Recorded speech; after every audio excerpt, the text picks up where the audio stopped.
Assalamualaikum warahmatullahi wabarakatuh. Alhamdulillah, alhamdulillahi rabbil alamin. Kita panjatkan puji syukur kita atas kehadirat Allah Subhanahu wa taala karena berkat limpahan rahmatnya sehingga kita masih diberikan kesehatan dan kesempatan untuk kembali hadir ya pada pertemuan mata kuliah Sistem Informasi Perencanaan. Jadi tepatnya kita telah berada di pertemuan kita yang kelima. Jadi adapun pada pertemuan yang kelima ini, uh, tema kita pada kesempatan kali ini yaitu mengenai pengumpulan dan penyimpanan informasi data. Dalam proses penyusunan dan pembuatan rencana, hal yang sangat penting untuk diperhatikan dan dipersiapkan adalah data atau informasi.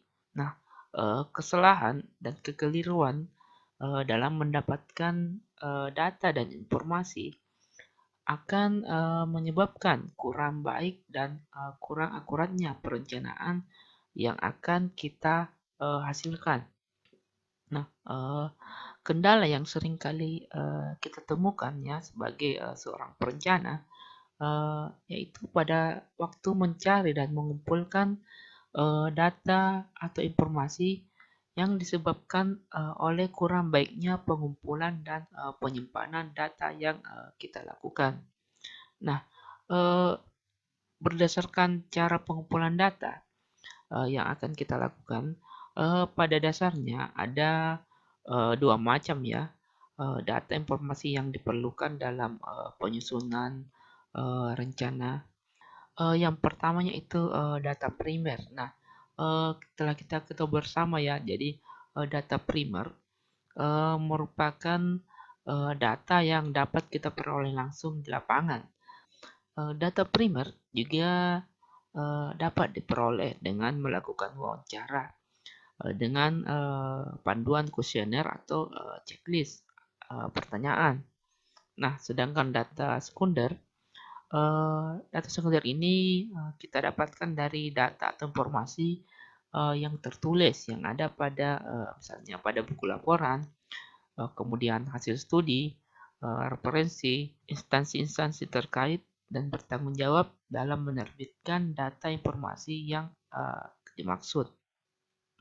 Tujuan pencairan data ini adalah memperoleh informasi yang relevan untuk memperoleh tingkat keandalan atau biasa disebut reliability dan keabsahan atau validity setinggi mungkin. Nah, pada tahap awal dari pembuatan kuesioner atau checklist, pertanyaan yang harus dipersiapkan adalah informasi apa saja yang ingin didapatkan dari responden. Setelah itu barulah disusun pertanyaan. Pertanyaan yang diberikan dapat bersifat pertama yaitu terbuka dengan jawaban bebas tergantung pendapat responden tanpa ada batasan. Jadi contohnya seperti pertanyaan, apa pendapat saudara mengenai pembangunan jalan tol? Kemudian pertanyaan kedua yaitu tertutup dengan memberikan pertanyaan melalui pilihan jawaban yang sudah dipersiapkan. Contohnya misalnya seperti ini. Berapa kali dalam seminggu saudara melewati jalan tol? Pilihan jawabannya yaitu pertama A 1 sampai 5 kali, kemudian B 5 sampai 10 kali, kemudian C lebih dari 10 kali. Kemudian yang ketiga yaitu bisa merupakan kombinasi atau penggabungan dari kedua hal di atas. Jadi contoh pertanyaannya seperti ini. Apakah menurut saudara biaya parkir di sebuah kawasan ini terlalu mahal? Nah, pilihan jawabannya yang pertama A, ya, kemudian B, tidak. Kemudian jelaskan jawaban saudara. Jadi setelah memilih jawaban, pertanyaan ini mengharuskan untuk dijawab apa alasan dari pemilihan jawaban tersebut.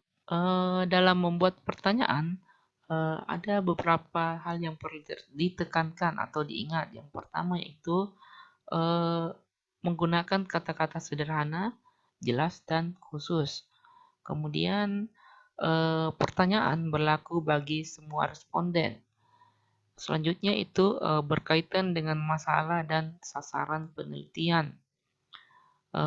Yang selanjutnya tidak menggiring untuk menjawab pada suatu pendapat tertentu. Kemudian selanjutnya itu tidak membuat informasi yang tidak memiliki responden. Kemudian tidak memuat hal yang bersifat pribadi atau peka. Dan terakhir yaitu tidak bersifat klise. Nah, jadi pada tema pertemuan kali ini kita akan mempelajari bagaimana mengumpulkan dan menyimpan data atau informasi untuk dipergunakan dalam penyusunan rencana. Nah, adapun subtema dari pembelajaran kita pada kali ini yang pertama yaitu mengenai pengumpulan data atau informasi. Di kegiatan pengumpulan data informasi merupakan tahap awal dari suatu proses perencanaan. Yang kedua yaitu teknik penyimpanan data atau informasi. Jadi setelah melakukan penyimpanan data dan informasi, selanjutnya adalah melakukan penyimpanan data informasi sesuai dengan kebutuhan analisis data atau informasi. Next, yang pertama yaitu pengumpulan data atau informasi.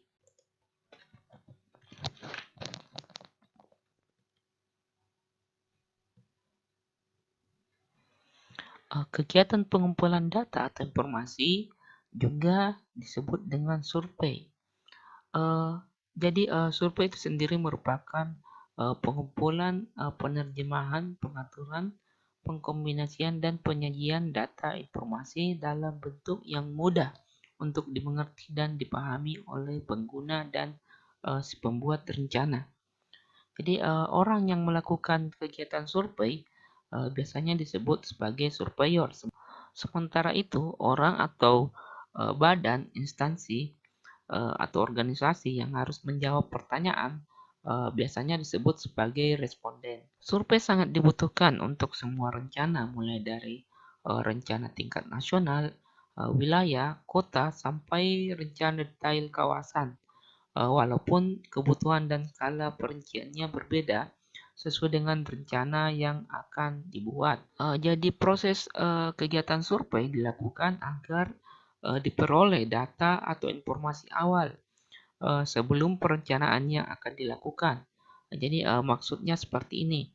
Melalui kegiatan survei, perencana bisa mengetahui dengan pasti masalah dan potensi apa yang ada pada daerah perencanaan, sehingga dapat diketahui solusi apa yang harus dilakukan dan bagaimana cara melaksanakannya.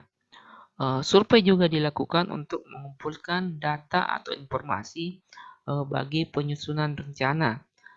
Tahap pengumpulan data termasuk tahap awal perencanaan. Nah, perencana harus membuat daftar kebutuhan data informasi sesuai dengan Terms of Reference atau TOR yang telah disepakati bersama sesuai pemberi kerja dan si perencana. Jadi data yang dikumpulkan diperoleh berdasarkan survei yang dilakukan melalui data sekunder pada instansi atau data informasi primer yang diukur dan diambil langsung di lapangan. Seringkali survei juga menjadi salah satu alat untuk menguji ketepatan data yang diperoleh melalui instansi tertentu. Misalnya dari data kondisi bangunan kota A tahun 2005 dinyatakan bahwa bangunan dengan kondisi baik 60%, kemudian kondisi sedang 30% dan kondisi buruk 10%. Nah, setelah dilakukan survei ke lapangan, ternyata data informasi tersebut sudah banyak yang berubah. Keadaan tahun 2011 adalah bangunan yang kondisi baik 50%, kemudian kondisi sedangnya ada 35% dan kondisi buruknya 15%. Oleh karena itu, survei biasanya dijadikan alat untuk menguji eh, ketepatan data yang diperoleh melalui instansi. Jadi biasanya teman-teman yang melakukan kegiatan survei, jadi teman-teman sudah memiliki data dari instansi, data awal ya. Kemudian kita melakukan survei untuk mencari tahu apakah data awal yang kita pegang ini apakah sudah terupdate atau belum. Makanya kita cross check ulang dengan melaksanakan kegiatan survei lapangan. Kebutuhan akan survei pendahuluan sejak tahap awal dan sebelum pembuatan rencana sudah harus dilakukan. Adapun tujuan dari survei pendahuluan yang pertama yaitu memberikan informasi dasar bagi pembuatan usulan rencana. Kemudian yang kedua yaitu memberikan informasi bagi pemegang keputusan mengenai perlu tidaknya suatu rencana dibuat. Kemudian yang ketiga yaitu memberikan panduan dan lingkup pekerjaan bagi perencana mengenai hal apa yang harus dibuat dan direncanakan. Survei dapat dilakukan di wilayah kota, bagian kota, bahkan suatu kawasan tertentu sesuai kebutuhan data atau informasi pada perencanaan yang akan dilakukan. Nah, jika data atau informasi yang dibutuhkan ada pada tingkatan wilayah, perencana harus melakukan survei pada skala wilayah sehingga data yang diperoleh lebih luas cakupannya dari data atau informasi yang dibutuhkan pada skala kota. Jadi pada dasarnya ada beberapa survei yang harus dikuasai oleh seorang perencana. Di antaranya itu yang pertama yaitu survei penggunaan lahan, kemudian yang kedua yaitu survei bangunan, dan yang ketiga yaitu survei lalu lintas. Berikut kita bahas satu persatu. Yang pertama yaitu survei penggunaan lahan. Nah, survei ini harus dilakukan pada tahap awal dikarenakan semua hasil pemetaan guna lahan harus lengkap dan akurat. Nah, perencana akan mendasari semua proses perencanaan mulai dari tahap analisis dan sintesis sampai pada penyusunan rencana dengan menggunakan peta penggunaan lahan. Jadi pada dasarnya survei sederhana penggunaan lahan dapat dilakukan oleh dua orang. Jadi orang pertama bisa membawa peta penggunaan lahan yang tersedia, sedangkan orang yang kedua memberikan informasi mengenai perubahan yang sudah terjadi kepada si orang pertama yang si pencatat. Nah, semua perubahan yang terjadi sebaiknya diidentifikasi dan ditulis lengkap dengan baik supaya dapat memudahkan kompilasi data di ketika masuk ke studio perencanaan. Jadi suatu survei yang baik dan lengkap akan mencatat dan menandai semua hal yang terjadi pada tiap bangunan dan lahan dalam kawasan yang disurvei.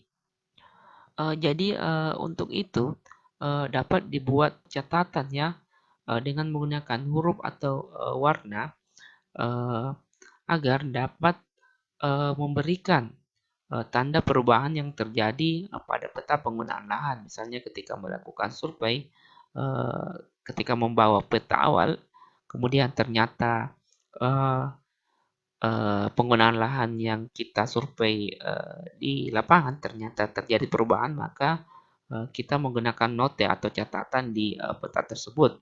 Apakah dia menggunakan huruf atau menggunakan warna. Kemudian selanjutnya yaitu survei bangunan.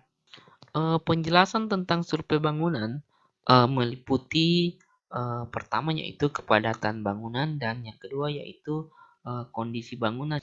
Jadi kepadatan bangunan itu sendiri adalah perbandingan antara luas yang tertutup bangunan dengan luas tanah yang terbuka sesuai blok peruntukannya. Jadi ada tujuan dari survei ini yaitu untuk mengetahui bagian kota atau wilayah yang sangat padat padat dan kurang padat bangunannya. Jadi hal ini juga dapat mengindikasikan kepadatan penduduk dan kegiatan yang ada serta kecenderungan perkembangan kota yang telah terjadi.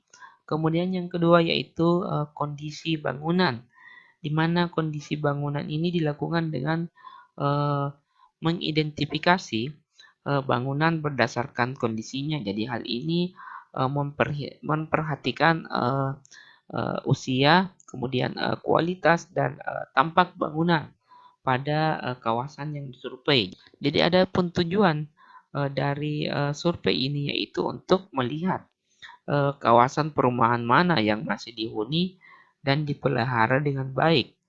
Karena hal ini merupakan salah satu indikasi bahwa kawasan tersebut cukup baik dalam perkembangannya. Kemudian yang ketiga yaitu survei lalu lintas. Jadi adapun tujuan dari survei lalu lintas ini yaitu adalah untuk mengumpulkan informasi tentang kondisi lalu lintas dan perubahannya dari waktu ke waktu. Jadi adapun salah satu survei yang biasa dilakukan adalah survei volume lalu lintas. Survei ini dapat menggunakan perhitungan lalu lintas langsung atau traffic counting, yaitu menghitung jumlah kendaraan melalui titik pengamatan pada suatu selang waktu tertentu berdasarkan jenis kendaraan yang lewat. Jadi adapun hal-hal yang harus diperhatikan dalam survei lalu lintas ini, yang pertama yaitu waktu survei. Waktu survei ini meliputi misalnya hari kerja, kemudian hari libur, jam padat, jam kerja atau lainnya. Jadi waktu survei ini sangat berpengaruh ketika kita ingin menghitung kepadatan dari lalu lintas tersebut. Kemudian lokasi survei. Lokasi survei ini meliputi persimpangan, kemudian jalan searah, kemudian pusat kota, jalan arteri atau lain-lainnya. Kemudian faktor cuaca, di mana termasuk hujan dan terik matahari yang seringkali mengubah kebiasaan perjalanan. Yang keempat yaitu peraturan lalu lintas setempat, di mana meliputi pengalihan arus lalu lintas atau aturan lalu lintas setempat lainnya. Kemudian kita masuk pada subtema yang kedua yaitu teknik penyimpanan data atau informasi. Setelah melakukan serangkaian survei untuk mendapatkan data dan informasi, tahapan selanjutnya yaitu adalah melakukan penyimpanan data sesuai dengan kebutuhan analisis data atau informasi. Penyimpanan data bertujuan agar data atau informasi dapat segera digunakan pada saat dibutuhkan. Jadi hasil survei informasi data yang sudah diperoleh dibagi dalam beberapa bagian, yaitu kalau di sini kita bagi atas 3 bagian. Yang pertama faktor fisik, kemudian yang kedua yaitu faktor fisik dan ekonomi, dan yang ketiga yaitu faktor sosial dan ekonomi, di mana kita akan jelaskan satu persatu. Yang pertama yaitu faktor fisik. Faktor fisik ini terbagi atas 4. Yang pertama yaitu topografi, kemudian bentukan kawasan yang termasuk kesulitan fisik, kemudian yang ketiga yaitu geologi, dan keempat yaitu lanskap. Nah, yang pertama yaitu topografi. Jadi survei topografi ini bertujuan untuk mengetahui letak koordinat suatu lokasi, ketinggian dan selang kontur yang ada pada lokasi perencanaan. Jadi hasil survei ini terdiri atas peta dan gambar yang menunjukkan ketinggian daerah perencanaan, letak sungai, wilayah yang tinggi dan rendah, serta informasi atau data yang berhubungan dengan lokasi dan letak daerah perencanaan terhadap permukaan laut. Kemudian selanjutnya yaitu bentukan kawasan yang termasuk kesulitan fisik. Jadi survei ini Antara lain adalah dengan mengidentifikasi wilayah dengan ketinggian yang relatif sangat tinggi atau sangat rendah terhadap wilayah sekitarnya. Jadi adapun hasil dari survei ini adalah peta yang menggambarkan kawasan atau bagian-bagian wilayah dan kota yang tidak boleh dikembangkan dikarenakan memiliki kesulitan secara fisik. Keadaan ini dapat menyebabkan tingginya biaya pematangan lahan atau pemotongan dan pengurangan lahan serta biaya dalam melakukan pembangunan. Yang ketiga yaitu geologi. Informasi dan data yang diperlukan dalam lingkup geologi adalah informasi dan data yang dapat menunjukkan apa dan bagaimana keadaan batuan, sesar, serta geseran batuan yang ada di bawah tanah. Sangat penting untuk bekerja sama dengan ahli geologi untuk dapat membaca peta dengan akurat sehingga tidak menyebabkan interpretasi yang berbeda. Jadi dalam perencanaan, seorang perencana perlu mengetahui wilayah dan kawasan mana yang secara geologis stabil agar dibangun dan mengenal karakteristik geologisnya untuk menghindari gangguan akibat pergeseran batuan di bawahnya. Yang keempat yaitu landscape. Jadi adapun landscape ini terbagi atas dua yaitu landscape alami dan landscape buatan. Jadi adapun untuk landscape alami ini meliputi pantai, kemudian pegunungan, danau, laut dan hutan. Nah, kemudian landscape buatan atau biasa kita sebut dengan landscape yang direncanakan ini meliputi seperti lahan pertanian, kemudian kolam, waduk, perkebunan, kemudian hutan dan taman kota. Kemudian selanjutnya kita masuk pada faktor fisik ekonomi. Jadi adapun pembahasan atas faktor fisik ekonomi ini meliputi yaitu yang pertama pertanian, kemudian sumber daya mineral dan jaringan utilitas. Kemudian kita jelaskan yang pertama yaitu pertanian. Nah, pemenuhan kebutuhan bagi kesejahteraan penduduk merupakan salah satu tujuan dari perencanaan itu sendiri. Faktor-faktor yang menyebabkan perlunya memperhatikan lahan pertanian dijelaskan sebagai berikut. Yang pertama yaitu kesuburan tanah yang sangat tergantung dari kondisi dan unsur hara yang ada. Kemudian yang kedua yaitu iklim mikro. Kemudian yang ketiga yaitu saluran irigasi yang tersedia. Kemudian yang keempat yaitu aksesibilitas atau keterhubungan dengan jalur transportasi dan pasar. Kemudian yang terakhir yaitu ketersediaan akan tenaga kerja pertanian. Nah, perencanaan di Indonesia sudah seharusnya ya memperhatikan aspek pertanian dikarenakan Indonesia sejak dahulu yaitu merupakan negara agraria sehingga perlu adanya kemampuan daerah untuk dapat memenuhi kebutuhan dasar penduduk yang sudah ada. Untuk itu diperlukan peta kesuburan tanah, kemudian jenis tanah, aksesibilitas, keadaan hidrologis, serta data informasi yang menunjang hal ini. Kemudian selanjutnya yaitu masuk pada sumber daya mineral. Data atau informasi pada aspek ini dibutuhkan untuk mengetahui jenis-jenis mineral yang secara ekonomis menguntungkan untuk dieksploitasi yang terkandung dalam wilayah yang akan direncanakan. Data atau informasi yang menerangkan hal ini biasanya berbentuk peta lengkap dengan keterangan jenis-jenis mineral serta jumlah yang tersedia. Jadi adapun tujuan dari peta ini adalah perencanaan yang dibuat tidak sia-sia karena telah mempertimbangkan kemungkinan adanya eksploitasi sumber daya mineral dalam pengembangan suatu wilayah atau kota. Kemudian yang selanjutnya yaitu jaringan utilitas. Yang dimaksud dengan jaringan utilitas mungkin teman-teman sudah tahu ya. Jadi jaringan yang melayani penyediaan air bersih, kemudian listrik, kemudian gas, telepon, serta jaringan pembuangan air, drainase, kemudian persampahan.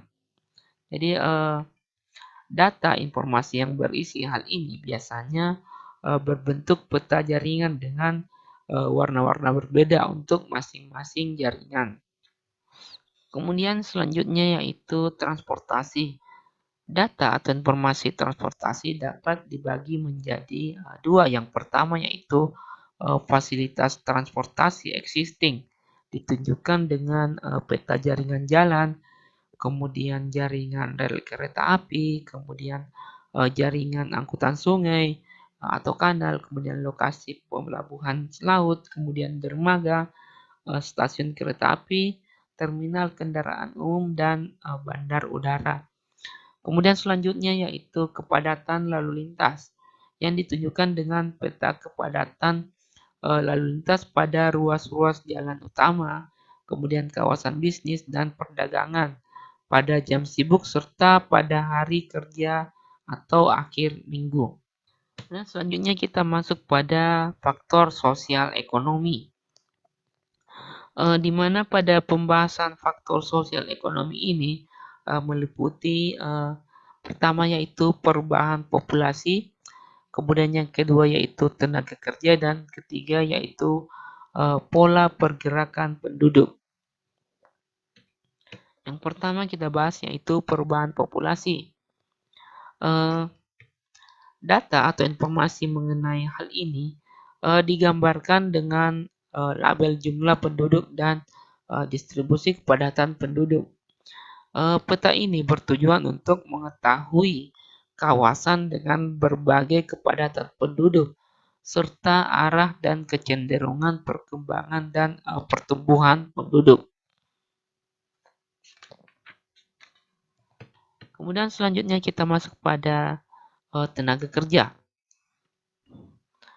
di mana dalam tenaga kerja ini ditunjukkan dengan peta asal tujuan dari dan ke tempat kerja serta kawasan hunian. Jadi adapun tujuan dari peta ini adalah untuk mengetahui seberapa jauh daya tarik tempat kerja bagi penduduk dan bagaimana penduduk mencapai tempat kerjanya. Kemudian selanjutnya yaitu pola pergerakan penduduk, di mana pola pergerakan penduduk ini dapat ditunjukkan dengan peta asal tujuan dari dan ke tempat aktivitas sehari-hari seperti sekolah, kemudian pasar, pusat kesehatan, pusat olahraga, dan lainnya. Data atau informasi ini bertujuan untuk mengetahui bagaimana dan berapa jauh penduduk dapat memenuhi kebutuhannya. Nah, sekian. Jadi, untuk materi kita pada pertemuan kelima ini saya rasa cukup sampai di sini. Saya akhiri dengan ucapan wassalamualaikum warahmatullahi wabarakatuh.